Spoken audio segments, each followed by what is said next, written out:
1990ಕ್ಕೆ ಮುಲಾಯಂ ಸಿಂಗ್ ಯಾದವ್ ಮುಖ್ಯಮಂತ್ರಿ ಆದಂಥ ಸಂದರ್ಭದಲ್ಲಿ ರಾಮ ಮಂದಿರಕ್ಕೆ ಆ ಒಂದು ಕರಸೇವೆಗೆ ಹೋಗಬೇಕು ಅಂತ ಹೋದಾಗ ನಾನು, ಯಡಿಯೂರಪ್ಪನವರು, ಶಂಕರಮೂರ್ತಿಯವರು, ನಾವು ಭಾಳ ಜನ ಹೋಗಿದ್ವಿ.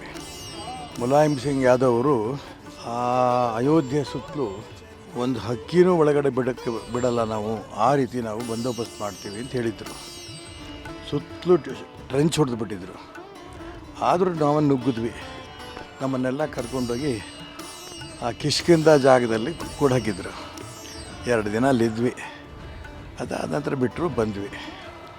ಅದಾದ ನಂತರ 1992 ಡಿಸೆಂಬರ್ 6 ಏನು ಅಲ್ಲಿಯ ಒಂದು ಗುಲಾಮಗಿರಿಯ ಸಂಕೇತವಾಗಿದ್ದಂಥ ಬಾಬರ್ ಮಸೀದಿ ಅಂತ ಅವರೇನು ಕರೀತಾರೆ, ಅದನ್ನು ಒಡೆದಾಕಬೇಕು ಅನ್ನೋಂಥ ಲೆಕ್ಕ ಇದ್ದಂಥ ಸಂದರ್ಭದಲ್ಲಿ ನಾವಲ್ಲಿದ್ವಿ.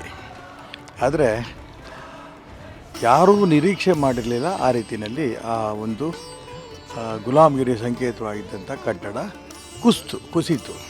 ಇಡೀ ದೇಶ, ಇಡೀ ಪ್ರಪಂಚ ಸಂತೋಷಪಟ್ಟರು. ಯಾರ್ಯಾರು ರಾಮ ಭಕ್ತರಿದ್ದಾರೆ ಎಲ್ಲರೂ ಸಂತೋಷಪಟ್ಟರು.